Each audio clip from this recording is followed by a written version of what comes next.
안녕하십니까. 해커스 임용에서 처음으로 인사드리게 된 박상일입니다. 저는 이제 화학 파트 중에서도요, 유기화학 파트만 맡고 있고요. 이번부터는 이제 저랑 같이 유기화학 파트를 공부하시게 됐습니다. 일단은 전체를 다 풀면 좋긴 하겠지만, 작년도도 마찬가지고 재작년도도 마찬가지고 임용고사에서 다른 화학 분야, 뭐 물리화학이나 무기화학이나 분석화학 분야보다는 일단은 유기화학 파트의 문항들이 좀 비중이 상당히 높게 나오고 있기 때문에 일단 유기화학 파트만 풀이를 해보도록 하겠습니다. 제일 먼저 작년도 기출문제를 한번 보시게 되면요. 유기화학 출제 경향이 뭐 다 여태까지 비슷했긴 했지만 2015년도나 2016년도 그러니까 주관식 문제로 완전히 전격적으로 변환이 된 이후에 그 이후에 처음으로 나왔을 때 그러니까 초창기 2014, 2015, 2016년도 요때에 비해서는 난이도가 상당히 좀 많이 감소한 편이라고 보시면 되겠어요. 왜냐하면은 2014년도나 2015년도 같은 경우에는 유기화학 문제가 유기화학 분야에서만 나온 것이 아니라 물리화학적 개념이 유기화학에 섞여 있거나 그러니까 물리유기 쪽에 가깝죠. 그다음에 또 한 가지는 뭐 무기화학적 개념이 유기화학에 같이 병합이 되어 있거나 이런 식으로 해서 하나의 논리만 가지고 풀기가 상당히 어려운 그런 문제들이 나왔어요. 그러니까 사실상 전공자들조차도 쩔쩔맬 수밖에 없는 그런 문제들이 나왔었는데 뭐 뻔하죠. 뭐 그 출제자들이 그렇게 출제를 했지만 결국에는 그걸 제대로 답을 써낸 사람이 거의 없었다는 얘기이기 때문에 그렇게 내서는 안 되겠다 하는 식으로 출제 경향이 바뀐 것으로 보입니다. 그래서 작년도하고 이제 재작년도 같은 2017년도 같은 경우에 이제 확 바뀌어 가지고요. 2017년도서부터는 여기에 써 있는 것처럼 유기화학 개념만이 단독적으로 출제가 되고 있고 역시 다른 과목도 마찬가지로 이제 물리화학은 물리화학 개념을 물어보고 무기화학은 무기화학 개념을 물어보는 식으로 이렇게 문항들이 약간 변형이 됐다고 보시면 좋겠어요. 그래서 따로따로 그러니까 이제는 뭐 한 분야를 딱 집어가지고 자신 있는 분야를 하나 제대로 잡아 놓으신 다음에 거기에다가 부수적으로 또 다른 과목을 하나 더 여력이 있다면 그렇게 해서 점수를 제대로 확보하는 식으로 학습을 해 나가셔야 된다는 얘기죠. 그 중에서도 특히 유기화학을 좀 강조하는 이유가 아까도 얘기했다시피 전체적인 문제들에 비해서 유기화학의 비중이 상당히 높은 편이기 때문에 요거를 유기화학을 좀 전략적인 분야로 잡아놓고 공부를 하시면은 상당히 좀 유리하지 않을까 그런 생각을 해봅니다. 그리고 또 한 가지가 이제 문제들이 전반적으로 그렇게 많이 복잡하거나 많이 어렵거나 그런 문제들이 나온 게 아니고요. 가장 기초적인 반응이거나 아주 기본적인 반응들, 알려져 있는 일반적인 반응들에서 그 안에 숨어 있는 전반적인 내용 그리고 그거의 논리 이걸 확실하게 본인이 개념을 잡고 있는가 그거를 서술하는 쪽으로 또는 물어보는 쪽으로 문항들이 이렇게 출제되고 있다 그 얘기예요. 이렇게 나오면 사실 처음 이제 접하는 분들의 경우는 문제가 그래도 난이도가 상당히 높다. 너무 기본 반응이긴 하지만 주관식으로 다 메커니즘까지, 유기 반응 메커니즘까지 다 해결을 해야 되고 또 더군다나 기본 반응이 약간 난이도가 높아진 상태의 기본 반응들이 또 나오게 되면은 그건 역시도 쉽지 않다라고 생각할 수 있는데 어찌됐든 제대로 공부를 하셨다면은 현재 2017년도나 2018년도에 출제되었던 유기 문제 같은 경우에는요. 정말 하나도 문제가 될 게 없습니다. 완벽하게 유기 파트의 문제는 전체를 다 맞출 수가 있어요.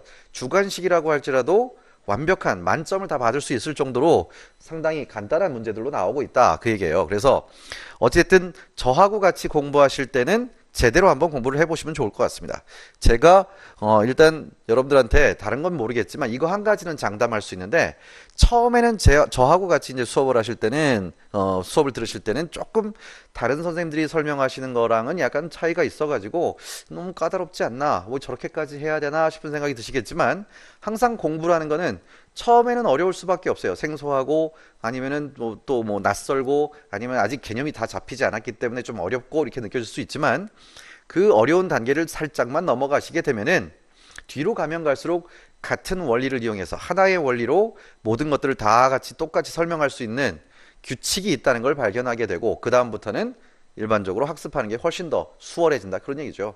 그래서 저는 가급적이면은 여러분들하고 같이 공부할 때 앞부분에는 좀 상세하게 모든 것들을 여태까지 알고 있었던 개념이라 할지라도 더 상세하게 깊이 있게 들어가서 제대로 된 기초를 닦고 그런 다음에 응용하는 거는 그 기초를 가지고 전부 응용을 해 나갈 생각입니다. 그래서 앞부분은 약간 상세하게 어렵게 다 시작할 수 있지만 뒤로 가면 갈수록 반복을 해서 규칙을 완벽하게 자기 걸로 습득하는 식으로 그런 학습법을 좀 저는 좋아한다라고 보시면 되겠어요. 그래서 한번 들어보시면 좋겠는데, 자, 그렇다면 이제 문제풀이를 들어가기 전에 한 가지 제가 여러분들한테 던지고 싶은 개념이 하나 있습니다.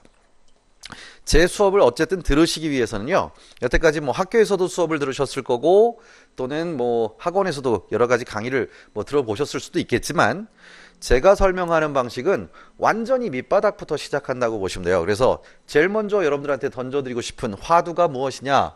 우리가 지금 하고 있는 과목이 바로 화학이라는 과목이죠. 그래서 화학 과목에 대해서 한번 생각을 해보자 그 얘기예요. 갑자기 뜬금없이 무슨 소린가 싶겠지만 유기화학도 화학이고 물리화학도 화학이고 무기화학도 화학이란 말이에요. 근데 정말로 화학이 뭔가 하고 그 문제를 물어보게 되면은 의외로 대답을 그렇게 썩 마음에 들게 하는 사람이 그렇게 많지 않습니다. 그래서 제가 여러분들한테 강의하고자 하는 이 화학은 결국엔 뭘 얘기하려고 하는 것이냐? 별거 아니에요. 화학은 그냥 물질이 변하는 거다. 단순하게 그렇게 생각하지 마시고 화학이라고 하는 것은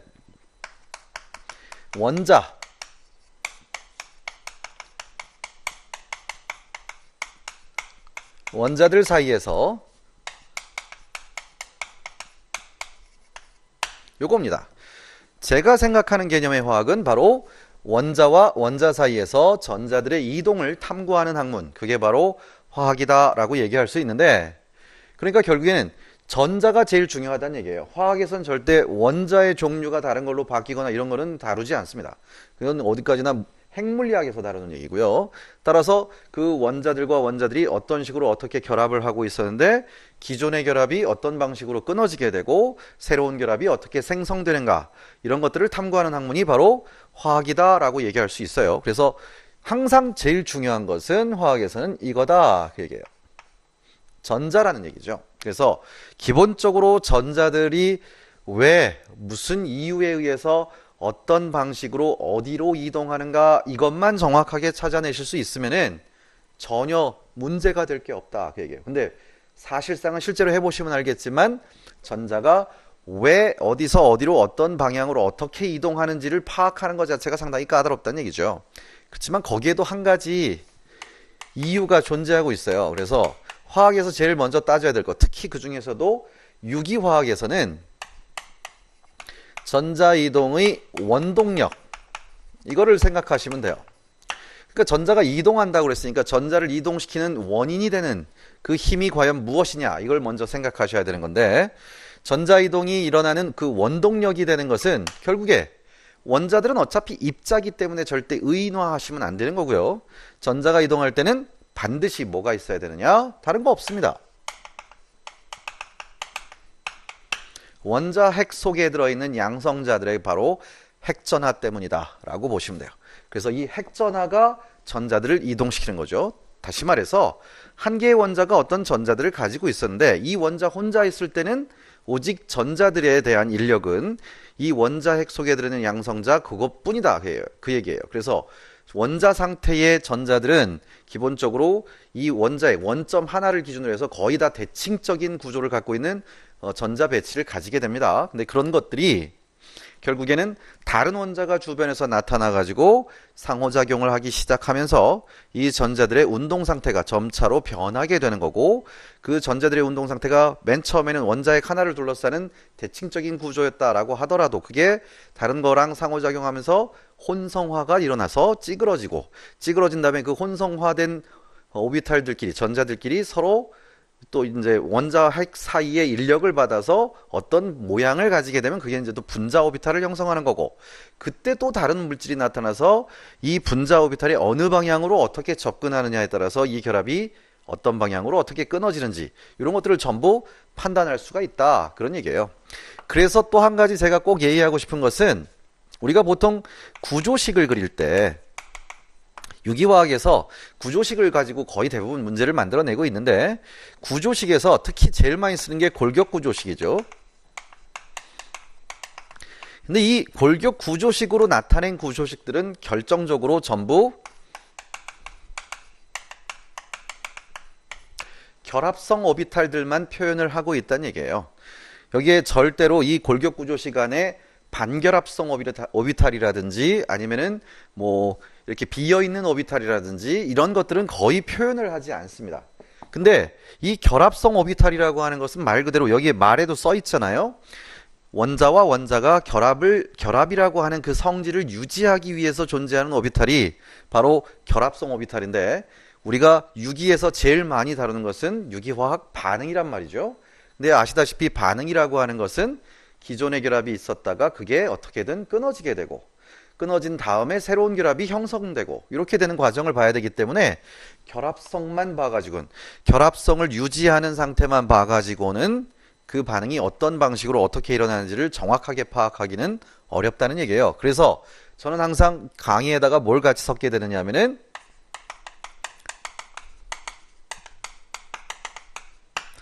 반결합성 오비탈을 하나 더 추가해서 보자 라는 얘기예요. 근데 이 반결합성 오비탈이라는 것이 뭐 그렇게 특별하게 어려운 내용은 아니고요. 다 알고 있는 내용일 거예요. 일반화학 때도 다 배우는 내용이고, 시그마가 있으면은 시그마 스타가 있는 것이고, 파이가 있으면은 파이 스타가 있는 것이고, 그때 주로 이제 한 가지 아주 단순한 예시만 하나 들어서 보여드리자면은 이런 거죠. 우리가 잘 알고 있는 어떤 반응 하나만 예시를 들어서 보여드릴게요. 여기에 있는 이 골격 구조식을 보시면은 얘는 프로펜이라고 하는 분자 구조입니다. 자, 이 프로펜이라고 하는 분자에다가 만약에 옥시머큐레이션 같은 걸 해가지고 이런 식으로 머큐리 아세테이트 시약을 넣어주고요. 용매로 H2O 같은 걸 사용했다라고 가정을 해봅시다. 그럼 이때 뭘 어떻게 해야 되는가? 그냥 암기하듯이 공부를 했다면은 HG는 원래 삼각고리를 형성해. 그러면 물이 차수가 높은 탄소로 들어가. 이렇게 하고 마는 것이 아니라 제 수업은 여기에 있는 이 파이 전자가 어느 방향에 있는 파이 스타 오비탈로 전이 되어야지만 반응이 진행될 수 있는가, 그걸 먼저 얘기해 보자는 얘기예요.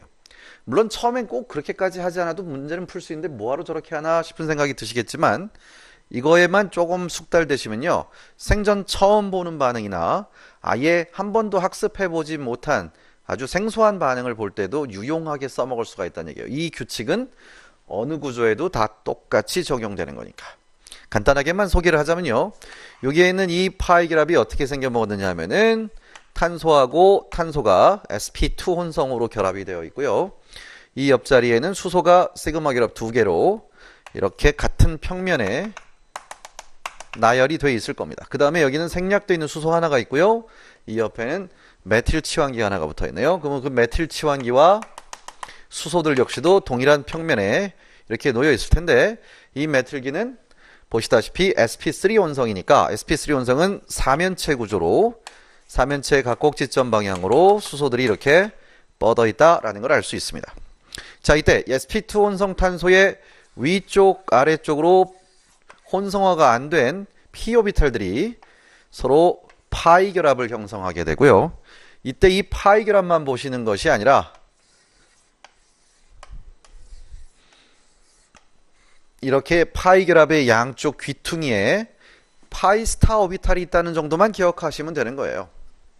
기본적으로 시그마에 있는 전자들은 원자핵과 원자핵 사이의 거리가 가장 가까운 위치에 놓여 있기 때문에 원자핵들의 인력, 핵전하가 제일 강하게 작용하는 전자들이라서 여기에 있는 전자들은 비교적 시그마에서 시그마 스타로 전자전이가 대단히 어려운 편이지만, 여기에 있는 파이 전자들은 시그마 전자에 비해서 원자핵으로부터 평균 거리가 월등하게 멀기 때문에 인력이 그만큼 이 핵전하가 작용을 약하게 할 것이다 라는 걸 예상할 수 있고요. 이때 전자들은 기본적으로 굉장히 큰 운동량을 가지고 있어서 핵전하가 약하게 미치는 것들은 더 쉽게 결합성 오비탈 뿐만 아니라 반결합성 쪽까지 왔다 갔다 이렇게 왕복 운동을 할 수 있다라는 거를 개념으로 아마 조금만 생각해 보시면 아실 수가 있을 겁니다. 자, 이때 다른 거 다 빼고 무슨 규칙 같은 거 다 들먹이지 않고요. 이거의 전자 배치만 딱 봐도 뭘 알 수 있느냐? 여기에 있는 파이 전자가 원래대로 한다면은 왼쪽의 파이스타와 오른쪽의 파이스타에 동등하게 계속 운동을 하고 있어야 되는데, 여기에는 이 파이그раф과 수직한 면에 수소 원자들밖에 없어서 이 파이그раф과의 수직한 면에서는 전혀 전자와 전자 사이에 상호작용이 일어나지 않는다 보시면 되겠고요. 왼쪽에 있는 이 메틸기에 전자밀도가 상대적으로 높은 시그마 전자가 존재하니까 이 시그마 전자는 전자밀도가 높아서 여기에 있는 파이 전자가 파이스타 방향으로 이동할 때 일부분이긴 하지만 전자와 전자 사이에 반발력을 작용시킬 수 있다는 얘기예요.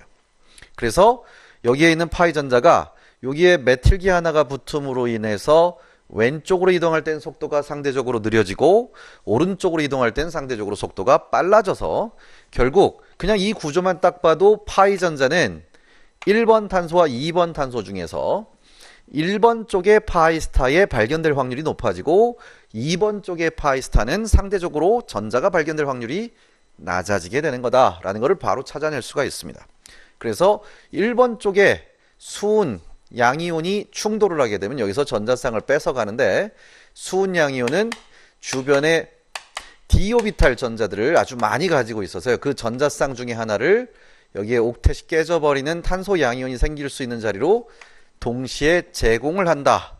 이런 식으로 좀 상세하게 보셔야 주관식 문제에서는 훨씬 더 설명할 수 있는 내용들이 많아진다는 얘기예요. 그냥 무슨 법칙 때문에 얘는 삼각꼬리가 만들어져요, 얘는 마르코프니코프 법칙 때문에 수소는 수소가 많은 쪽으로 들어가요, 이렇게만 설명하는 거는 반쪽짜리란 얘기예요. 제대로 알고서 하는 게 아니라 그냥 나는 잘 모르겠으니까 규칙대로 따라갈래요 하는 것밖에 안 된다는 소리예요. 그래서 가급적이면은 이런 식으로 원자 자체를 보지 마시고 원자 주변에 있는 오비탈들의 원자에게 핵전하가 어떤 식으로 영향을 미치고 주변에 있는 전자전하와 어떻게 상호작용을 해서 전자밀도가 어떻게 편극이 돼서 어느 방향으로 전자가 치우치는지, 이걸 알아내는 쪽으로 공부를 해나가시는 게 훨씬 좋다는 얘기예요. 아무튼 이런 개념들이 제가 설명을 하면서도 되게 자주 나오게 될 테니까 앞으로 뭐 가능하시면은 한번 쭉 들어보시면요, 아마도 그냥 원래 이건 이렇게 간다, 이건 무조건 안정하니까 이렇게 생성돼 라고 수업을 들으셨던 것보다는 아마도 얻어갈 수 있는 것들이 훨씬 많지 않을까, 그런 생각을 해봅니다. 그래서 뭐 아무튼 기본적인 개념은 요 정도에서 설명을 드리고요, 본격적으로는 잠깐 쉬었다가 여기에 뒤에 그 작년도 기출문제 풀이를 통해서 한번 설명을 하는 걸로 하겠습니다. 자, 그러면 이제 연결해서요, 작년도 기출문제 4번부터 유기화학 문제니까 요거부터 한번 풀이를 진행해 보도록 하겠습니다. 다음은 반응물 A로부터, 저기 A에는 지금 C4에 H9, 그 다음에 Br, 이렇게 구조가 하나 분자식으로 제시가 되어 있습니다. 근데 이렇게 구조가 제대로 나와 있지 않고 분자식으로만 제시되어 있을 때는 이거는 그나마 좀 쉬운데, 이 문제를 조금 더 난이도 있게 만들어내겠다라고 생각한다면은 탄소수나 수소수를 더 왕창 늘려버릴 겁니다. 그러면 구조를 유추하기가 이 문제보다는 훨씬 어려워지는 거죠. 자, 아무튼 어찌됐든 그런 문제건 이런 문제건 다 필요 없고요, 구조식이 나와 있지 않을 땐 제일 먼저 하셔야 되는 건 바로 뭐냐, 구조에 대한 기본적인 단서를 찾아야 되니까 그러기 위해서는 불포화도부터 계산하셔야 돼요. 이 불포화도를 계산해 두셔야 적어도 이런 분자식을 갖고 있는 분자 내에 파이 결합이나 고리 구조가 몇 개가 들어있는지 이 정도는 파악할 수 있는데요, 지금 얘를 그냥 불포화도를 계산해 본다면은 이 화합물의 불포화도는 원래 포화탄화수소일 때 수소수가 총 10개가 있으면 되는데, 거기에 수소 원자는 9개밖에 없지만 Br이라고 하는 원자가 수소 대신 하나가 더 결합이 되어 있다라는 걸 알 수 있어요. 따라서 얘는 그냥 포화탄화수소에 할로젠이 하나 붙어 있는 그런 구조일 것이다 라고 예상할 수 있습니다. 이때 뭐 좀 여유가 있다면 이걸 한번 다 그려보는 것도 그렇게 나쁘진 않아요. 하나, 둘, 셋, 넷, 4개짜리 탄소에 Br이 여기에 붙어 있는 것도 있을 수 있고요, 또는 이 자리에 Br이 붙어 있는 것도 있을 수 있겠죠. 또는 이 구조 이성질체로 이런 구조에 이렇게 Br이 붙어 있는 것도 있을 수 있고요, 또는 이렇게 Br이 붙어 있는 것도 하나 있을 수 있습니다. 그래서 일단 저 A에 해당하는 구조라고 할 수 있는 것은 여기에 있는 이 네 가지 중에 하나가 있을 것이다. 이렇게 예상할 수 있어요. 불포화도는 제로입니다. 아무튼 그래서 파이 결합도 없고 고리 구조도 없는 것으로 생각하시면 돼요. 자, 그런데 첫 번째 반응에서 여기 소듐 에톡사이드라고 하는 이 물질에다가 소듐 에톡사이드라고 하는 염기를 사용했어요. 그 다음에 뭐 밑에 에탄올을 용매로 사용했다는 얘기인데 뭐 이건 크게 중요하지 않고요. 소듐 에톡사이드 염기를 사용했더니 갑자기 B라고 하는 C4H8이라고 하는 이 분자가 만들어졌고요. 딱 보자마자 불포화도가 1로 증가했구나 라는 걸 알 수 있어요. 그리고 이 분자 내에서 H 원자 하나랑 Br 원자 하나가 제거됐구나 라는 걸 알 수 있죠. 뭐 공부 조금만 해보신 분들은 아마 아시겠지만은 알키랄라이드에다가 소듐 에톡사이드 같은 음이온성 염기를 사용하고요. 반응을 걸었을 때 H하고 Br이 하나씩 떨어진 거는 보통 이 단계에서는 E2 제거 반응이 진행됐을 것이다 라는 정도는 아마 유추를 하실 수가 있을 겁니다. 자, 그런 다음에 E2 제거 반응이 일어났으면 여기에는 분명히 알켄이라고 하는 이중결합을 포함하고 있는 이런 화합물이 만들어졌을 텐데 거기에다가 이제 무슨 반응을 했느냐. 두 번째 반응은 하이드로보레이션하고 디보레이션을 하고 있네요.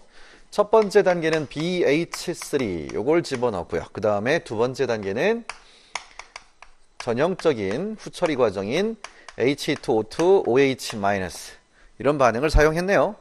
그러고 나서 딱 보니까 뭐 당연히 예상한 대로 알켄에 물이 첨가됐습니다.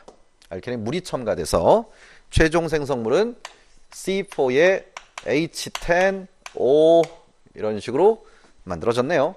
자, 그렇다면은 이것만 가지고 이 반응식만 가지고는 여기에 있는 A하고 B하고 C를 이 네 가지로 각각 다 해보는 수밖에 없죠. 근데 문제에서 약간의 단서가 나오고 있다는 거죠. 어떤 단서가 나오고 있느냐? 라세미 혼합물이에요. 라세미 혼합물. 라세미 혼합물이라고 하는 것은 카이랄 센터를 가지고 있는 화합물 중에서 그 광학 활성인 상태로 거울상 이성질체가 1대1의 비율로 섞여 있는 혼합물을 얘기하는 건데, 만약에 첫 번째 여기에 제가 제시해드린 이 구조에서 첫 번째 E2 제거가 일어났다라고 하게 되면은 요 2차 탄소에 있는 수소를 소듐 에톡사이드가 제거해서 요 구조는 두 번째 생성될 수 있는 생성 가능한 구조가 이거밖에 없고요. 그 다음에 두 번째 과정에서 하이드로보레이션하고 디보레이션을 하게 되면은 생성물의 구조가 오직 1차 알코올밖에 없습니다. 이렇게 보면은 여기서는 어떻게 돼요? 이 탄소도 요 탄소도 이 분자 내에 어디에도 카이럴 센터가 존재하지 않기 때문에 일단 전체 4개의 후보군 중에서 요거는 아니구나 하고 찾아내시면 돼요. 왜? 이렇게 카이럴리티가 없는 화합물은 라세미 혼합물을 절대로 생성시키지 않는 거니까. 그럼 이걸 하나 지워버리시면 돼요. 자, 이제 리스트에서 하나 지웠고요. 자, 그 다음에 여기에 있는 요 옆에 이 구조를 가지고도 한번 생각해 보시면요. E2 제거를 했을 때 여기서는 요 3차에 있는 수소를 제거해서 첫 번째 단계의 반응을 E2 제거를 진행시키게 되면은 이런 식으로 이중결합이 만들어지게 되는데, 여기에다가 하이드로보레이션을 진행했다라고 하게 되면 역시 마찬가지로 1차 알코올이 이렇게 만들어질 겁니다. 자, 이때 1차 알코올이 만들어졌을 때 여기도 카이럴 센터가 아니고요. 여기도 메틸기 2개 동등한 치환기가 붙어 있으니까 여기도 카이럴 센터가 아니죠. 이것도 역시 라세미 혼합물이라고 볼 수가 없는 거라서 지워버리시면 되겠고요. 이 경우에도 거의 똑같습니다. 여기서도 E2 제거를 하게 되면 여기서 제거될 가능한 수소는 1차 여기 이 세 군데의 메틸기가 모두 동등하기 때문에 이렇게 E2 제거가 일어날 수밖에 없어서 결국엔 방금 소거한 그물질하고 똑같은 구조가 돼버리죠. 그래서 이것도 아니다 찾아내시면 되겠고요. 그래서 출발 물질 A는 2브로모 뷰테인이구나 라는 걸 알 수 있어요. 그래서 이제 검증을 해봐야죠. 그래서 여기다가 첫 번째 단계의 소듐 에톡사이드 이걸 사용합니다. 자, 소듐 에톡사이드를 사용해 주게 되면은 소듐 에톡사이드의 음이온이 수소 제거 반응을 통해서 알켄을 형성하게 되는데, 양쪽 옆에 수소들이 있는데요. 이때 Br이 시그마 전자를 강하게 잡아당기니까, 그러니까 제가 지금 무슨 설명을 하려고 하는 거냐면은 흔히들 알고 계시는 그 짜이제프 규칙이라는 거를 이제 설명하려고 하는 거죠. 근데 짜이제프 규칙 없이도 충분히 풀 수 있다는 걸 보여드리려고 그래요. 이 분자 내에서 가장 편극이 많이 된 결합은 탄소와 Br 사이의 시그마 전자고요. 이 시그마 전자가 Br 쪽으로 강하게 치우치게 되면은 Br 원자핵과 탄소 원자핵 사이 주변을 이렇게 삥 둘러싸고 있는 게 이제 시그마 오비탈인데, 이 시그마 오비탈 전자가 Br 쪽으로 이렇게 치우치게 됩니다. 그렇게 되면은 탄소 원자 주변에는 어찌됐든 간에 전자들이 둘러싸고 있어야 할 공간에 전자가 둘러싸지 못하는 상황이 벌어지게 되고요. 그로 인해서 맨 처음에 아까 말씀드렸던 것처럼 탄소 원자핵의 핵전하가 전자들에 의해서 가로막히질 못하고 외부에 있는 전자들을 자신 쪽으로 강하게 잡아당기는 인력이 발생한다는 거죠. 자, 그때 여기 이 탄소에 그걸 갖다가 제가 그냥 시그마 스타라고 기본적으로 얘기하긴 하지만 시그마 스타 오비탈의 방향이라고 보시면 돼요. 그 방향, 그러니까 탄소 원자에게 Br과 반대 방향 쪽, 이쪽에 전자 밀도가 매우 낮아질 테니까 양옆에 요 수소들의 시그마 전자가 그나마 전자 밀도가 높고요. 얘랑 동일한 평면에 놓일 수가 있어요. 그래서 이 전자들을 자기 쪽으로 잡아당기기 시작해요. 이 효과가 없이 양옆에 있는 수소들이 제거되는 이유는 없어요. 왜? sp3 원성 탄소에 붙어있는 수소들이기 때문에. 그런데 여기서 전자를 끌어가 버리게 되면은 역시 양옆에 있는 수소들 역시도 전자가 이쪽으로 분산이 돼서 수소 쪽으로 전자가 왕복 운동을 하고 있어야 되는데 자꾸 이 옆에 탄소 쪽으로 끌려가서 여기에도 부분적인 플러스 전하들이 이렇게 발생하게 될 것이다 라는 걸 알 수 있습니다. 자, 그때 차이점이 있죠. 요 왼쪽 탄소는 2차 탄소고요. 여기 오른쪽 탄소는 1차 탄소라는 거예요. 그래서 일반적으로 탄소 차수가 높아질수록, 이것도 나중에 다 설명을 드리겠지만 1차 탄소보단 2차 탄소, 2차 탄소보단 3차 탄소로 가면 갈수록 차수가 높아질수록 일반적으로 결합 길이가 조금씩 증가하는 걸로 알려져 있어요. 그러면 여기는 짧은 결합이고 여기는 긴 결합이니까 짧은 결합은 원자핵과 원자핵 간 거리가 가까워서 가운데 껴있는 시그마 전자에 대한 인력이 강하다는 얘기고, 긴 결합의 경우는 원자핵 간 거리가 멀어서 가운데 껴있는 시그마 전자에 대한 인력이 상대적으로 약하죠. 따라서 여기서 전자를 끌어당길 때 짧은 결합보다는 긴 결합 쪽에서 전자를 끌어당기기가 더 쉽고, 따라서 2차 탄소에 붙어있는 수소 쪽이 전자 밀도가 더 많이 감소하게 되는 것으로 알려져 있습니다. 따라서 음전하는 요 수소를 제거하고요. 첫 번째 단계에서 주생 성분은 이렇게 2뷰텐 구조가 만들어질 것이다 라는 걸 예상할 수 있습니다. 이게 바로 짜이제프 규칙이에요. 그걸 갖다가 뭐 그냥 더 차수가 높은 쪽으로 제거가 된다 이렇게 외우기보다는 이유를 알고 하시면은 꼭 이런 구조가 아니라 더 복잡한 구조에서도 다 응용할 수 있기 때문에 그래서 얘기하는 거고요. 자, 아무튼 이렇게 알케니 하나 만들어졌을 때 두 번째 단계에 BH3를 넣어주게 되면요. BH3는 붕소가 친전자체로 작용하고 있어요. 그래서 BH3의 평면 구조, H가 3개 달라붙어 있는 이 평면 구조에서 이 자리나 양옆에 알킬기가 붙어 있는 구조가 똑같기 때문에 대칭이라고 볼 수 있고, 이쪽의 파이 전자는 왼쪽이나 오른쪽이나 동등한 반응성을 나타낸다라고 볼 수 있어요. 그래서 아무데나 집어넣어 주시면 돼요. 붕소가 전자쌍을 뺏어가게 되면은 수소가 전자 밀도가 높아지게 돼서 여기에 옥텟이 깨져버리는 탄소 쪽으로 동시에 이렇게 전자를 또다시 빼앗기게 되죠. 그래서 결국 붕소와 수소가 한 방향으로 같은 방향으로 한꺼번에 첨가되는 시너디션이 일어난다라고 볼 수 있죠. 그런 다음에 이렇게 첨가가 돼서 한쪽에 뭐 이렇게 쐐기 방향으로 BH2가 들어가 있고 또 여기 쐐기 방향으로 수소가 이렇게 같은 방향에서 쑥 들어갔다라고 가정하게 되면은 요거는 이제 더 첨가도 될 수 있지만 그건 생략할게요. 이 두 번째 과정에 후처리 과정으로 H2O2와 NaOH 이런 걸 써주게 되면요. OH-가 과산화수소에서 수소를 하나 제거하고 그 퍼록사이드 음이온이 요 붕소에 비어있는 오비탈로 치고 들어가면서 탄소가 떨어져 나와서 산소와 결합하게 됩니다. 요 뭐 메커니즘은 좀 복잡하니까 나중에 시간이 되면 알려드리는 걸로 하고요. 아무튼 뭐 암기하신 분들도 다 아시겠지만 요 시약을 쓰게 되면 BH2가 OH로 전환이 되는 거죠. 자, 그러면 여기에서 OH로 전환이 될 때 이 붕소가 있던 방향에 고스란히 똑같은 입체별로 OH가 생겨버리는 거예요. 그럼 여기가 바로 카이럴 센터가 됐다라고 볼 수 있고요. 이때 제가 지금 첫 번째 그림을 BH3가 앞으로 들어간 것만 여기다 설명하다 보니까 쐐기로 그렸지만 BH3가 이 평면에 대해서 충돌하는 방향은 어차피 확률적으로 앞으로 절반, 뒤로 절반. 그래서 여기서 생성되는 물질도 쐐기로 절반, 점선으로 절반. 그렇다면 여기에 OH가 생기는 것도 쐐기로 절반, 점선으로 절반. 그래서 이게 바로 라세미 혼합물로 얻어진다. 그래서 거울상과 함께 반반씩 얻어지는 거니까 오직 여기에서 답이라고 할 수 있는 것은 2브로모뷰테인 요거밖에 없다. 그래서 A 구조, B 구조, C 구조를 모두 탁탁탁 그려주시기만 하면 간단하게 끝나버리는 거죠. 그래서 사실은 이건 진짜 기본적인 반응이고 아주 그 간단한 기초적인 유기화학 반응 지식만 알고 있어도 충분히 풀 수 있는 문제였다. 그래서 비교적 난이도가 낮은 편이었어요. 이런 건 무조건 먹고 들어가야 돼요. 자, 아무튼 이 문제는 그러니까 결국엔 뭘 얘기하려고 하는 거냐? 가장 기본적인 E2 제거 반응이에요. 그리고 친전자성 첨가 반응, BH3 첨가 반응이죠. 그러니까 E2 반응의 기본적인 규칙, 그걸 알고 있느냐 하는 거 하고, 그 다음에 앞에서 제가 이런 식으로 설명을 했었던 그 짜이제프 규칙, 주생성물로 어느 방향의 알켄이 생성되는가, 그거를 여기다가 물어보고 있는 거고, 여기에 BH3 첨가 반응은 또 역시 마찬가지로 이렇게 양쪽에 탄소 차수가 동등할 때는 어느 쪽도 선택성이 없지만 여기는 대칭이라서 그 선택성은 상관이 없는 문제였었고요.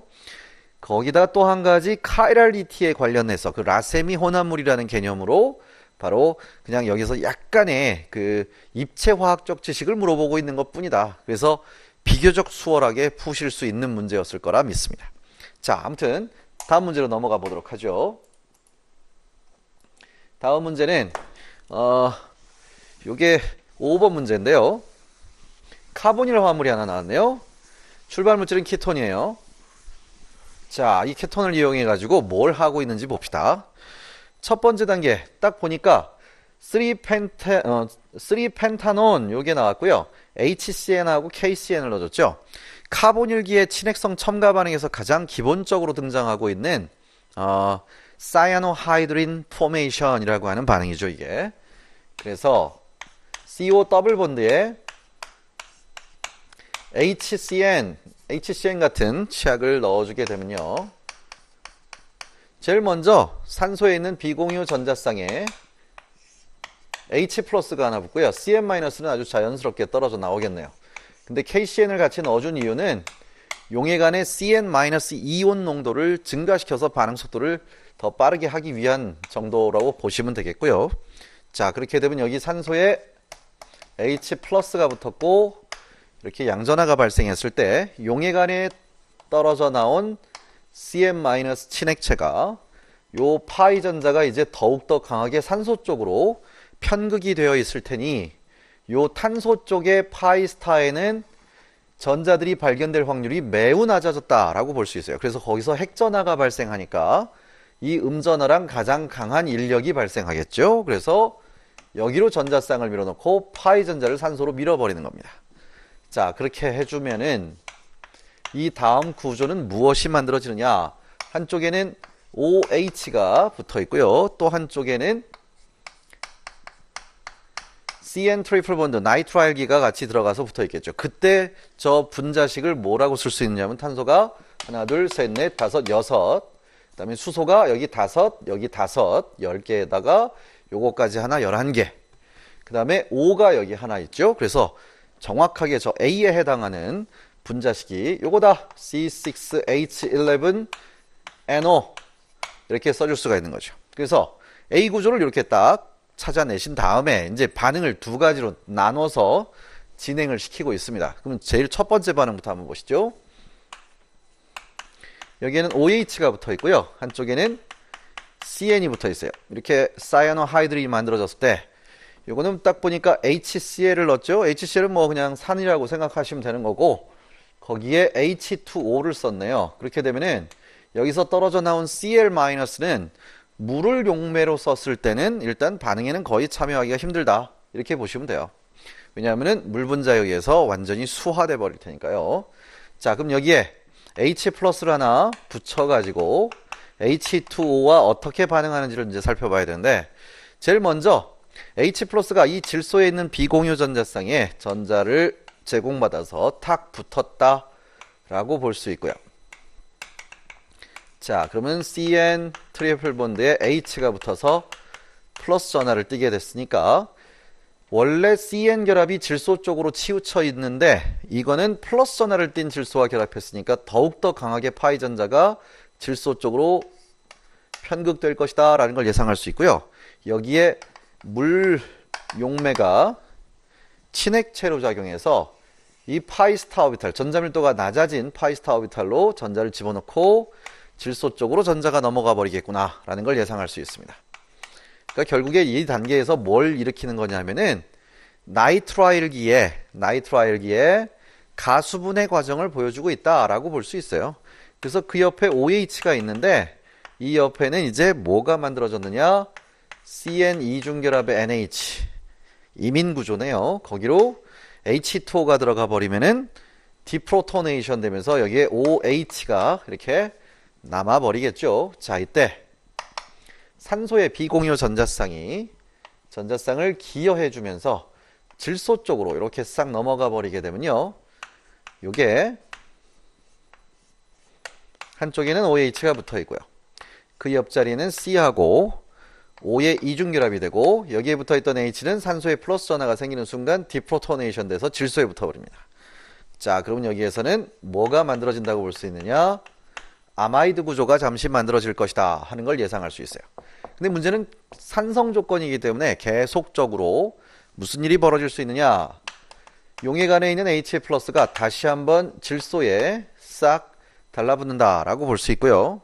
뭐 이렇게 봐도 되고, 아니면은 더 정확하게 하자면, 이거는 생략하려고 그랬는데 더 정확하게 해드릴게요. HA 플러스를 일단 여기다가 이렇게 붙여주시고요. 붙여놓은 상태에서 용액 안에 들어있는 물 분자가 다시 한번 여기로 치고 들어가서 전자쌍을 가져가 버리겠죠. 이렇게 가져가 버리게 되면은 더 이상 CO 더블 본드하고 질소의 비공유 전자쌍이 공명을 할 수가 없게 돼요. 단일 결합으로 변하니까. 그래서 여기에 이렇게 그리죠. 그냥 OH 하나 있고, 그 탄소에 잘못 그렸네요. 여기에 OH 하나 있고, 그 옆으로 이 자리에 OH가 하나 생겼고, 그 다음에 옆에는 NH2가 있고요. 여기에 다시 OH가 하나 더 들어가 있는 거예요. 디프로토네이션 된 상태로.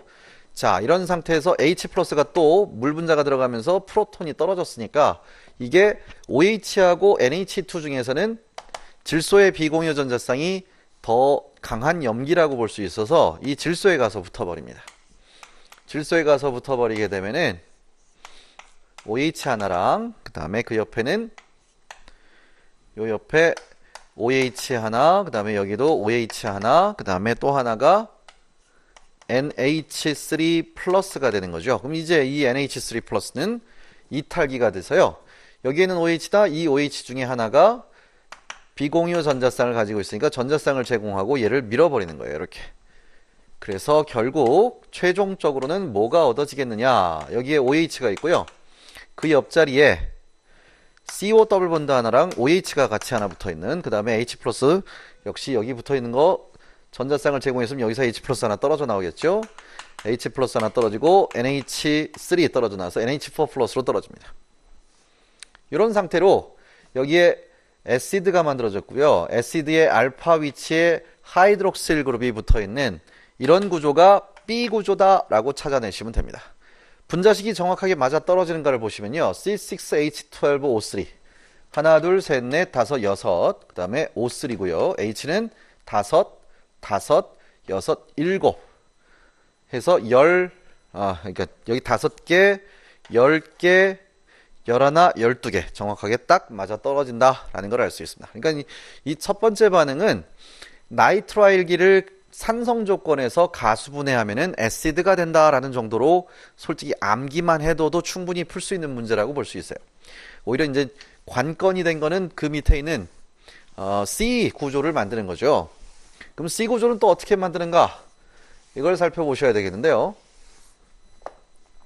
C 구조의 경우는 사이아노하이드린, 여기 OH가 있고 여기에 CN이 있을 때 위에 반응하고 차이점이 있죠. 여기서는 95% H2SO4라고 썼으니까 진한 황산을 썼다라고 볼 수 있고요. 95%라는 걸 강조한 이유가 뭐냐면은 이 용액안에는 물은 아예 없다. 진한 황산 같은 경우는 아예 탈수제로 작용하기 때문에 물 같은 건 여기에 아예 존재하지 않는 것이다. 말 그대로 얘는 그냥 오직 용액안의 양성자밖에는 없는 것이다 라고 보셔야 돼요. 그러면 이제 여기서 무슨 일이 벌어지는가? H 플러스만 넣어준 거고요. 그러면 첫 번째 단계는 맨 처음이랑 똑같습니다. 그 위에 있는 반응이랑 완전히 똑같은데 OH 하나랑 CN 3중결합에 H가 이렇게 붙어버리면 여기엔 플러스 전하를 띠겠죠. 이런 구조가 됐을 때 얘가 전자를 굉장히 강력하게 잡아당기니까 여기에 있는 파이 스타 오비탈이 전자밀도가 매우 낮아지게 되고요. 이 탄소에 바로 이웃에 있는 이 탄소가 가지고 있는 바로 시그마 결합, 시그마 결합, 시그마 결합 이것들 중에서 어차피 C하고 O의 결합은 O의 전기음 성도가 워낙에 세서 여기에 질소가 전자를 끌어당긴다고 해서 전자를 뺏기지는 않습니다. 그러나 나머지 이 두 개의 결합은 질소가 전자를 잡아당기면 이 시그마 전자가 부분적이긴 하지만 파이스타 방향으로 치우칠 수가 있다는 얘기예요. 근데 어차피 여기도 에틸기고 여기도 에틸기라서 둘 다 동등하니까 둘 중에 하나 아무거나 잡아서 전자를 뺏겼다라고 가정해 봅시다. 그럼 이 탄소와 탄소 사이에 시그마 전자가 왕복 운동을 하고 있는데 그 왕복 운동하는 전자가 자꾸 옆으로 분산되면 분산될수록 요 탄소들의 양쪽 끝 방향으로도 전자들이 계속 둘러싸고 왕복 운동을 해야 되는데 전자 밀도가 점점 낮아질 것이다 라는 걸 예상할 수 있어요. 그때 바로 옆에 있는 이 산소가 비공유 전자쌍을 가지고 있기 때문에 가장 전자 밀도가 높은 오비탈이 바로 비공유 전자쌍이 들어있는 오비탈이죠. 그래서 전자 밀도가 낮아진 시그마 스타 오비탈로 전자쌍을 기여하면서 여기에 있는 이 시그마 전자가 요 파이스타로 치우쳐 있었죠. 이 시그마 전자를 이렇게 재배열을 시켜버리는 거예요. 자, 그러면 그 다음 구조가 요 구조를 그대로 살려서 그려볼게요. 그러면 여기엔 CO 이중결합이 됐고요. H는 뭐 이제 곧 디프로토네이션 될 거고요. 여기에 있던 결합이 떨어져 나가버렸어요. 대신에 여기에 CN 하면서 얘가 이렇게 전자를 가져가겠죠. 그러면 여기에 NH 돼 있고요. 기존에 있던 결합이 여기로 이동했습니다. 그래서 여기에 새로운 결합을 에틸기로 이렇게 붙여주시면 돼요. 자, 이 구조가 만들어졌고요. 이런 구조에서 다시 여기에 H가 디프로토네이션 돼버리면은 CO 이중결합, 그 다음에 옆에 여기는 CN 이중결합, 그 다음에 여기 에틸기에 붙어있는 이런 구조가 됐는데 요거는 보시다시피 이민 구조네요. 뭐 아시다시피 이민 구조는 이렇게 놔두면은 산성 조건에서 H 플러스 붙고요. 그 다음에 이제 워크업이라고 하는 반응 후처리 과정 여기 다 써 있잖아요. 각 단계에서는 적절한 분리정제 과정을 수행하였다. 그러니까 물 집어넣고 저 후처리를 해준다. 그러면 여기는 자동으로 가수분해가 진행돼서 물 분자가 다시 여기로 들어가고 이 CN 더블 본드는 CO 더블 본드로 변하게 되는 거죠. 그러면 여기에 CO 더블 본드 이렇게 해서 NH2 붙어 있고요. 여기로는 OH가 들어가 있고 다시 H 플러스 떨어졌어요. 그럼 이 질소에 다시 한번 프로톤이 붙고 CO 더블 본드 여기로 NH3 플러스 옆에는 OH 여기 에틸기죠. 이렇게 구조를 그려놓은 다음에 이게 좋은 이탈기니까 산소가 또 비공유 전자쌍을 가지고 있으니까 얘가 전자를 쭉 잡아당기면은 요 반대쪽에 시그마 스타의 전자 밀도가 낮아지니까 비공유 전자쌍으로 전자를 채우고 요걸 밀어내 버리는 거죠. 이렇게. 그래서 결국엔 여기 CO 이중결합, 그 옆에 CO 이중결합, 그 다음에 에틸기 이렇게 붙어 있고요. 여기선 NH3가 떨어져 나온 겁니다. 그럼 떨어져 나온 NH3가 요 수소를 뜯어버리겠죠. 그래서 최종적인 C 구조 화합물은 이렇게 1,2 다이케톤 형태, 요 형태가 만들어질 것이다 하고 예상을 하셔야 돼요. 분자식이 제대로 맞았는가 보기 위해서 세 보시면 하나, 둘, 셋, 넷, 다섯, 여섯 개. 그 다음에 수소가 여기 5개, 여기도 5개. 그래서 10개 맞고요. O2 정확하게 딱 맞아 떨어진다 라는 걸 알 수 있죠. 따라서 이 두 반응은 물을 용매로 썼을 때 하고 물을 사용하지 않고 산촉매만 넣어서 반응할 때 하고 왜 이렇게 서로 다른 생성물이 얻어질 수밖에 없는가에 대한 개념을 물어보는 문제였다. 이렇게 보시면 되겠습니다. 그래서 이걸 보시면요. 일단 사이아노하이드린, 친핵성 첨가 반응에서 아주 기초적인 반응인데요. 이 사이아노하이드린 구조를 가수분해하는 것 정도는 기본적으로 알고 계셔야 돼요. 그래야 절반이라도 점수를 딸 수 있겠죠. 그 다음에 좀 전에 말씀드렸던 것처럼 같은 산성 조건일지라도 서로 완전히 산성이라고 다 똑같이 반응하는 것이 아니라 환경, 여기서 환경이라 한다면은 온도나 용매나 뭐 이런 조건들, 그 조건이 바뀌게 되면은 이렇게 서로 다른 반응으로 진행할 수 있다라는 걸 또 역시 유추하실 수 있어야 되겠고요. 이렇게 산성 수용액 상태일 때랑 수용액 상태가 아닐 때를 구분해야 되겠고, 그 다음에 분자식을 이용해서 반응 진행 방향을 이렇게 최종적으로 생성물을 얻어냈다 하더라도 문제에서 비교적 힌트라고 분자식을 제공해 줬으니까 그 분자식하고 정확하게 맞아 떨어지는 구조들이 생성되는가를 확인하라 하는 스타일의 문제였습니다. 이 문제도 역시 전체 풀어가지고 이것만 탁탁 찾아내시면 되는데, 사실은 첫 번째 반응은 뭐 암기 위주로 공부하신 분들도 충분히 푸실 수 있었을 겁니다. 근데 만약에 뒤에 밑으로 가는 그 C 구조를 만드는 반응이라고 했다면은 그거는 조금 제대로 반응을 알고 있어야지만 풀 수 있는 거겠죠. 어떤 면으로 본다면 이런 것들이 바로 뭐 세미피나콜 재배열하고도 약간 유사한 스타일의 재배열이 일어나고 있기 때문에 공부를 좀 다각도로 여러 가지로 하셔야 될 것 같습니다. 자, 그 다음 분광학 문제가 하나 나왔네요. 이 분광학 문제는 뭐 그냥 최대한 간단하게 풀어버릴게요. 뭐 여기서 분광학 이론까지 다 할 수는 없는 거니까. 제일 먼저 IR 스펙트럼이 나와 있습니다. IR 스펙트럼 같은 경우에는 뭐 거의 대부분이지만은 일단 제일 먼저 봐야 되는 게 1600에서 1800 사이, 요 사이에서 CO 이중결합을 가지고 있는 화합물들이 주로 등장을 하게 되죠. 그래서 요 1600에서 1800 사이에, 그러니까 여기는 지금 딱 보니까 1750 근처네요. 1750 근처에 강력한 피크가 하나 나와 있다는 걸 알 수 있어요. 그게 바로 뭐냐? 보통 1700에서 딱 나오는 것이 케톤이고요. 1700보다 조금 더 높은 수치를 가지는 쪽이 에스터 종류들, 그 다음에 1700보다 좀 낮은 값을 가져서 1650 근처까지 떨어지는 것이 보통 아마이드 구조들, 이렇게 구분을 할 수가 있죠. 그러니까 여기 구조까지 다 줬어요. 그러니까 에스터 있네, 다 알 수 있고요. 자, 그 다음에 근데 A라고 했죠. 이 A가 결국엔 뭐에 해당하는 거냐? 요 CO 이중결합, 바로 디귿에 해당하는 결합이다 라는 걸 바로 찾아낼 수 있어요. 그래서 여기다가 아예 처음 딱 보자마자 디귿 이렇게 써버리시면 돼요. 자, 그 다음에 두 번째로는 여기에 프로톤 NMR이 하나 나와 있습니다. 프로톤 NMR. 프로톤 NMR을 딱 보니까 여기에 보니까 일단 프로톤 NMR도 맨 처음에는 여기 7, 8 근처, ppm이 7이나 8 근처를 한번 먼저 보셔야 돼요. 왜 거기를 먼저 보셔야 되느냐? 여기에서 주로 방향족 화합물들의 피크가 여기서 나타나기 때문에 벤젠고리가 포함됐을 때 여기선 제일 많이 나타나죠. 근데 여기는 그런 거는 포함되어 있지 않아요. 그러니까 여기도 방향족이 없다는 거 알 수 있죠. 자, 그런데 여기에 지금 첫 번째에 이게 지금 확대가 잘 안 돼 있어서 제대로는 안 보이지만 여기에 트리플렛이 하나 보이고요. 그 옆에도 이거 정확하게 또 안 보이네요. 뭐 이게 몇 중선인지는 잘 안 보이는데 아무튼 한 가지 수소의 환경이 있고 그 옆에 또 한 가지의 수소의 환경이 있고요. 그 다음에 여기에 또 한 가지, 여기 또 한 가지 해서 총 네 가지의 수소들의 환경이 존재한다라는 걸 알 수 있어요. 그러니까 여기 수소, 네 군데의 수소들을 이렇게 나타나는구나 라는 걸 알 수 있는데, 이때 하나 정도 기억을 해두시면 좋은 것이, 일반적으로 이렇게 산소와 결합하고 있는 탄소에 결합한 요 수소들이 산소가 워낙에 전기음 성도가 세다 보니까 산소의 바로 이웃자리에 있는 수소들은 일반적인 sp3 혼성 탄소에 붙어 있는 수소들보다 ppm 값이 상대적으로 많이 올라가 버립니다. 그래서 그냥 산소에 붙어 있는 것들이 보통 2.5에서 3.5 근처에서 나타나게 되고요.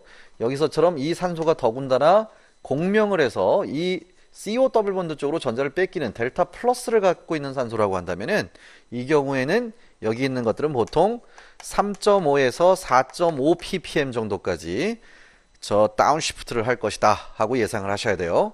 그래서 요 CO에 해당하는 것이 바로 4를 넘어갈 수 있는 것. 여기 있는 것 지금 수소들이 붙어 있는 건 전부 sp3 원성인데 sp3 원성 중에서 제일 전자 밀도가 낮아질 것으로 예상하는 게 바로 여기다. 그래서 B가 요거 C5에 해당하는구나. C5 딱 써서 미리 표기를 해주시고요. 자, 그 다음에 이제 여기에 하나, 둘, 세 군데의 수소들이 각각 어디에서 나타날까? 요걸 이제 판단해 보시면 되겠는데요. 세 군데의 수소들은 그 중에서 C네요. C. C는 두 군데는 어쨌든 좀 1ppm 근처니까 상당히 쉴딩이 많이 돼 있는 전자밀도가 높은 파트인데 요것만 한 2.5 근처까지 떨어졌네요. 2.5 근처까지 떨어지는 거는 일단은 sp3와 sp3가 붙어있는 요런 애들, sp3와 sp3가 붙어있는 요런 애들, 말단에 있는 메틀기 요 두 개는 전자가 그렇게 많이 부족해질 일이 없습니다. 그러나 CO 이중결합처럼 산소가 전자를 강하게 끌어가 버리는 카본일기 바로 옆자리의 탄소는 상대적으로 유도효과가 생겨서 전자밀도가 상당히 많이 감소하겠네요.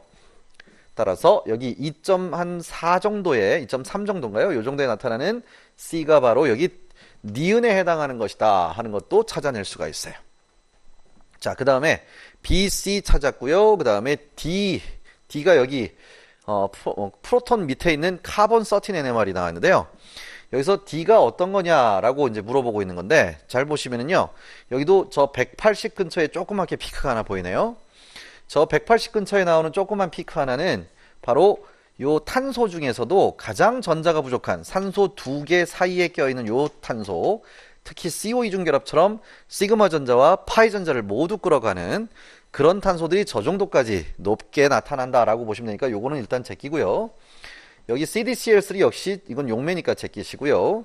D는 그러면 요걸 빼고 그 다음으로 전자밀도가 낮을 것으로 예상되는 탄소를 찾으시면 돼요. 탄소. 그럼 여기 하나, 둘, 셋, 네 개. 이 네 개의 탄소 중에서 어떤 게 가장 전자밀도가 낮다고 볼 수 있느냐? 아까 얘기했죠? 바로 산소와 직접 결합하고 있는 탄소가 그나마 유도 효과로 전자를 제일 많이 뺏겨요.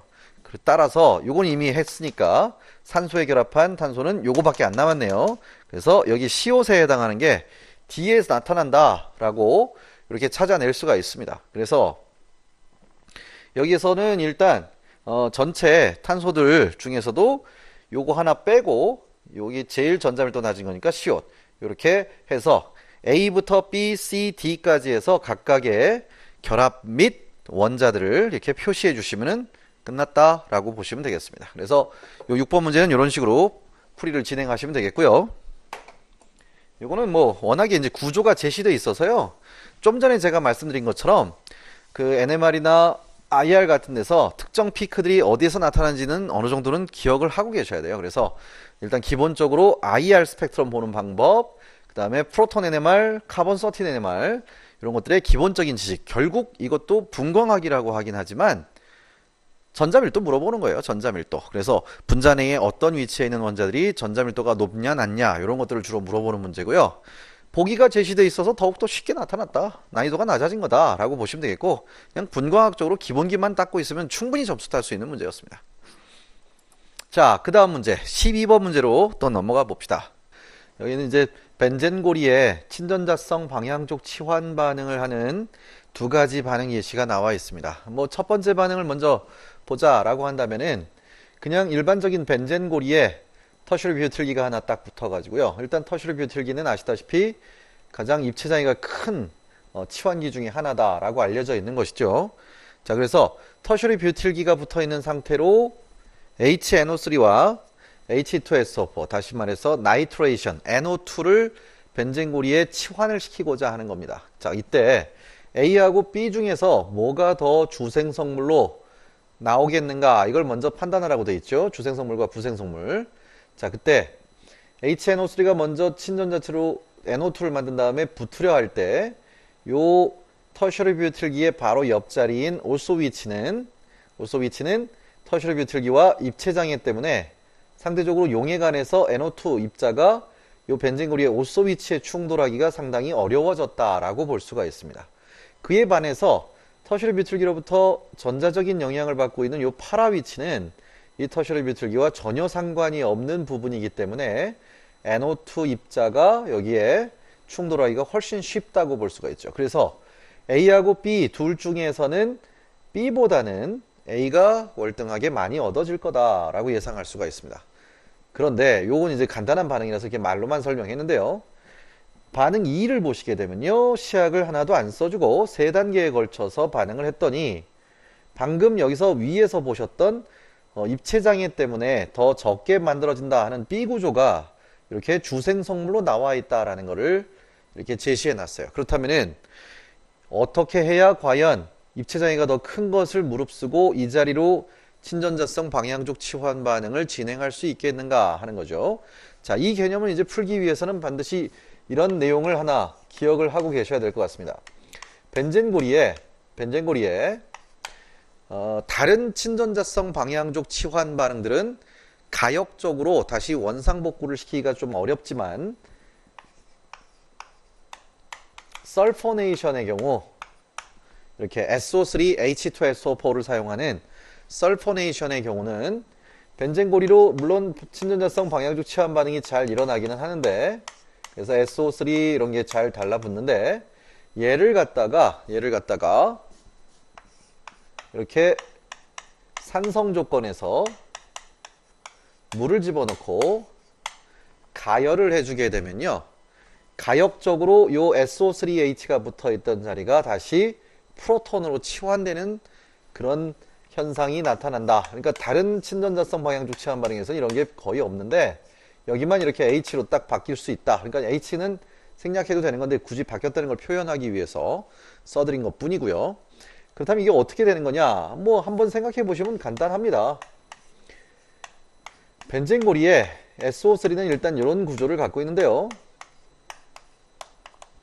여기에 H+가 나타나서 어찌됐든 이 H+가 반응을 하기 위해서는 벤젠고리에 어찌됐든 붙어야 돼요. 벤젠고리에 H+가 먼저 결합을 하고 결합한 이후에 이게 이제 어떻게 진행되는지를 생각해 봅시다. 물론 벤젠고리에 H+가 붙기는 붙지만 또 H+는 매우 쉽게 떨어지는 그런 종류이기 때문에 이거는 그냥 가역 반응 중에서 반응의 진행 경로만을 따져본 거다라고 보시면 돼요. 그럼 H+가 어디든 붙을 수 있는데 이 구조 내에서 그 중에서 특히 어느 자리냐면은 이 SO3H가 붙어있는 이 자리에 전자쌍을 빼앗아 갔을 때 그때를 생각해 보란 얘기예요. 그럼 벤젠고리에 이 자리에 H 하나가 붙고요. 여기에는 SO3H가 이렇게 같이 붙어 있고 옆자리에 탄소 양이온이 생기겠죠. 물론 이 탄소 양이온이 계속 공명을 이용해서 이 양전하를 안정화시키긴 하겠지만 어쨌든 요 구조가 이 양옆에 있는 이 탄소 양이온의 바로 옆에 있는 요 시그마 결합이나 요 시그마 결합에 대해서 인력을 작용할 것이다 라는 걸 예상할 수 있습니다. 왜? 다른 자리는 모조리 sp2 혼성인데 이 자리만 sp3가 됐어요. 이걸 좀 입체적으로 보자 라고 한다면은 벤젠고리를 이렇게 평면스럽게 딱 그려놓고요. 여기에 H가 붙어 있고 이 자리에 SO3H 이런 게 붙어 있는데 옆에는 피오비탈들이 이렇게 쫙 나열이 되어 있는 겁니다. 그리고 여기에는 파이 결합을 하는 전자들이 있고 여기에는 양전하를 띠고 있는 거예요. 이런 상태에서 이 피오비탈이 전자를 이렇게 이 시그마 전자의 밀도가 높으니까 이걸 끌어가 버렸다 라고 한다면은 이 수소가 다시 떨어져 버리겠죠. 그러면 다시 원상복구 되는 겁니다. H가 들어가기 전으로. 그러나 여기에만 시그마 결합이 있느냐? 아니다. 여기에도 시그마 결합이 있다라는 걸 알 수 있고요. 일반적인 경우로 한다면은 황원자는 수소보다 전기음 성도가 세서 전자를 덜 뺏기겠지만 약간이라도 끌어당기는 힘이 작용할 때 바로 아까도 앞에 문제 풀 때도 똑같이 했었어요. 이 시그마 전자가 약간이라도 끌리면은 이 시그마 결합의 반대쪽의 시그마 스타로 전자들이 발견될 수 있는 확률은 상대적으로 낮아질 것이다 예상할 수 있습니다. 그때 비공유 전자쌍을 갖고 있는 이 산소가 전자쌍을 밀어 넣으면서 이걸 아예 밀어줘 버리죠. 이렇게. 그렇게 되면 수소가 떨어지는 것보다 SO3 기체가 돼서 날아가 버리게 돼요. 그래서 결국 이 전자쌍을 뺏어가니까 여기서는 다시 그냥 수소만 남게 되는 것이고 여기에서 SO3가 떨어져 나오고 H+로 떨어져 버리면 문제는 이 SO3가 온도가 낮은 상황이라고 한다면 용해관에 남아 있겠지만 가열을 했기 때문에 헨리 법칙에 따라서 온도가 높아지면 기체의 용해도는 감소하죠. 그래서 SO3는 기체로 날아가 버리니까 용해관에 다시 한번 얘가 H+가 붙어서 벤젠고리로 친전자성 방향족 치환 반응이 일어날 수 있는 기회가 없어지는 거예요. 한마디로 비가역적이 된다 그 얘기예요. 그래서 결국에는 산성 조건에서 물을 집어넣고 가열을 하게 되면 이런 식으로 SO3가 떨어지고 다시 원상태의 수소들만 붙어있는 벤젠고리를 형성할 수도 있다라고 얘기하는 겁니다. 이걸 이용해서 그러면 이제 뭘 할 것이냐, 바로 이 반응 메커니즘을 이용해 가지고 입체장애가 적은 터셔리 뷰틸기의 올소 위치에다가 NO2를 붙이는 반응을 진행해 보자 그 얘기예요. 그러면 벤젠고리가 하나 있을 때 여기에 터셔리 뷰틸기를 이렇게 하나 싹 붙여 놓고요. 먼저 NO2를 붙이는 것이 아니라 SO3와 H2SO4를 이용해서 터셔리 뷰틸기로부터 파라 위치에다가 SO3를 먼저 붙이는 겁니다. 그래서 터셔리 뷰틸기 이렇게 붙여놓고요. 여기다가 SO3 요걸 먼저 붙여요.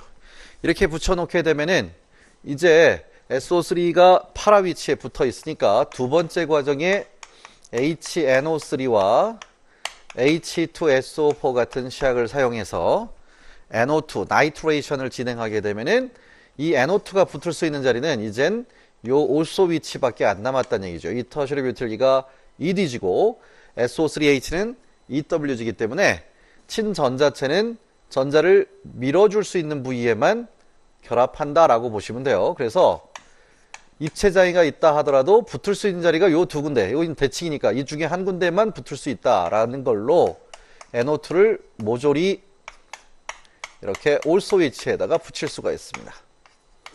자, 그런 다음에 아까도 말씀드렸던 것처럼 여기에 있는 SO3H는 산성 조건에서 물을 집어넣고 가열을 해주게 되면은 그러면은 다시 가역적으로 SO3가 떨어져 나가니까 다른 애들은 그렇지 않다고 그랬죠. 그러니까 요거를 다시 제거할 수 있으니까 이렇게 해서 최종 생성물이 터셔리 뷰틸기 바로 옆에 NO2가 붙어있는 이 B 화합물이 주생성물로 나오게 할 수 있다라는 얘기예요. 그래서 여기서 물어보는 게 다 그거죠. 반응 1에서 A가 주생성물로 얻어진 이유는 뭐냐? 바로 이웃에 있는 올소 위치에 붙어있는 터셔리 뷰틸기의 입체장애 때문에 상대적으로 파라 위치보다 나이트로늄 그 양이온이 친전 자체가 올소 위치의 충돌할 확률이 급격하게 낮아진다. 그래서 파라 위치에 주로 충돌을 하니까 이 올소 위치와 파라 위치가 반응성이 동등하다 할 때 여기는 충돌 확률이 떨어지고 여기는 충돌 확률이 높으니까 여기가 주로 반응하게 되는 것이다 라고 얘기하시면 되는 거고요. 반응 2에서 1, 2, 3에 들어갈 적절한 반응 조건은 지금 여기에 이렇게 쭉 열거를 해드렸고요. 그 다음에 중간 생성물 C와 D의 구조를 그리시오 이렇게 돼 있죠. CD 구조도 역시 여기에 반응식에 딱딱 그려놨으니까 그대로 그리시기만 하면 되겠네요. 그러니까 서술할 내용은 사실상 별로 없어요. 이게 서술형 문제인데도 불구하고 서술할 건 별로 없고 그냥 이유만 간단하게 입체장애 때문에 충돌 확률이 파라 위치가 높음 요 정도만 써도 충분히 만점을 다 받을 수 있다는 얘기예요. 그리고 여기에 있는 이 중간 구조들 그리시고 시약만 쫙 그 밑에 보기에서 뽑아내시면 끝나는 거죠. 그러니까 이것도 비교적 그렇게 많이 난이도가 높지는 않다라고 보시면 돼요. 자, 그런 문제였었고요.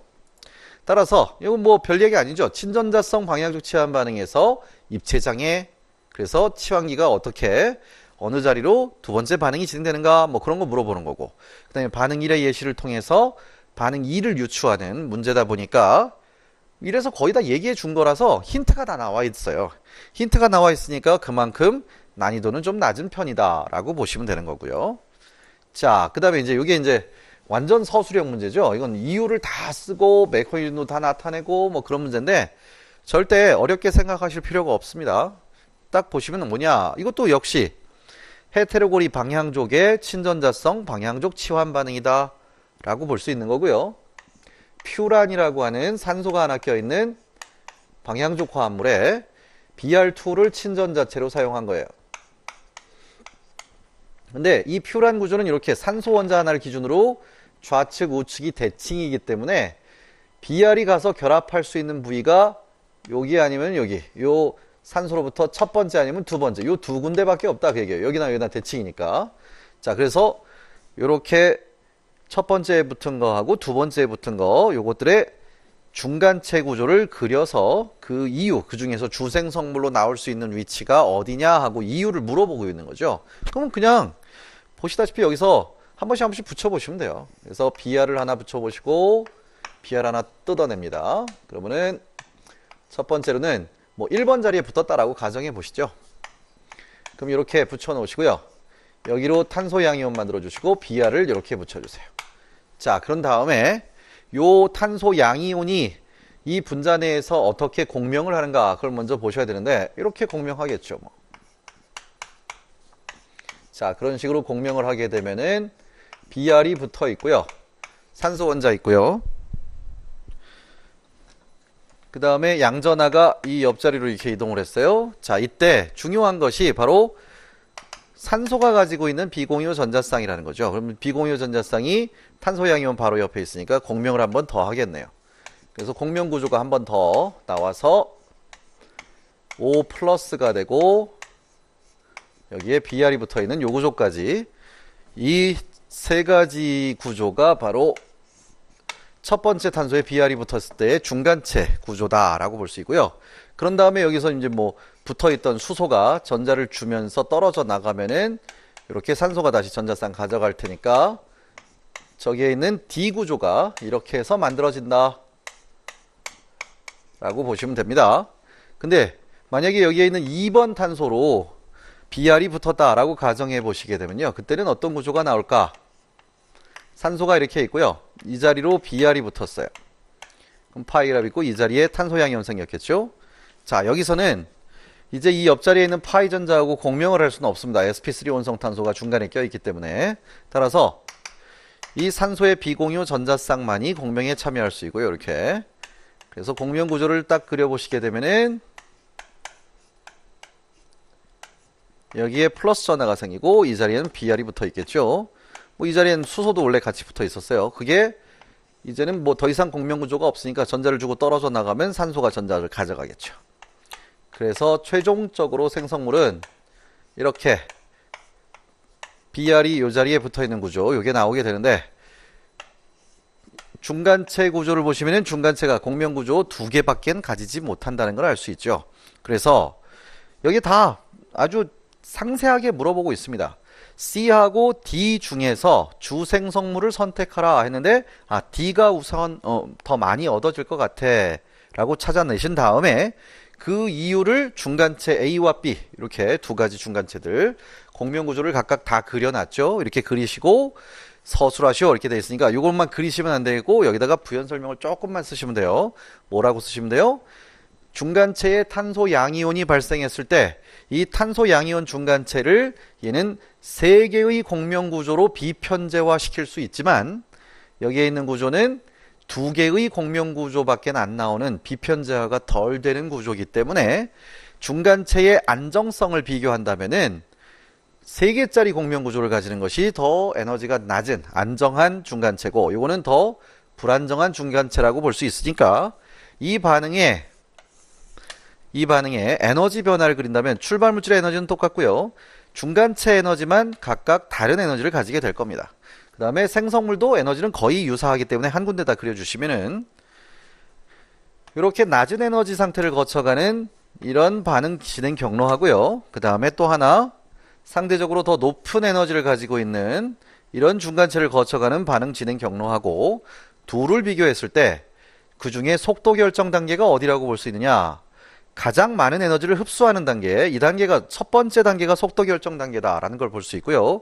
따라서 이렇게 이 위에 D 구조를 생성시키는 단계로 갈 때가 속도가 월등하게 빠르기 때문에 똑같은 거 100개를 넣고 반응했어도 이게 뭐 2개, 3개, 4개, 5개 막 생겨날 때 이 빨간색 경로를 따라가는 이 반응은 그것보다 속도가 천천히 1개, 2개 이런 식으로 진행될 테니까 결론적으로 여기에 생성되는 구조는 이 노란색 경로를 따라가는 그 생성물이 더 주로 많이 얻어질 것이다 하고 예상하시면 돼요. 그래서 이 속도 결정 단계 이야기도 좀 하시고 이 그래프까지 같이 그려가지고 따라서 이 반응 경로가 훨씬 유리한 경로이기 때문에 이로 인해서 여기에 있는 D 구조가 주생성물로 나올 수 있다라고 설명하시면은 퍼펙트죠. 뭐 더 이상 얘기할 거리가 없습니다. 아무것도 설명할 게 없어요. 더 이상.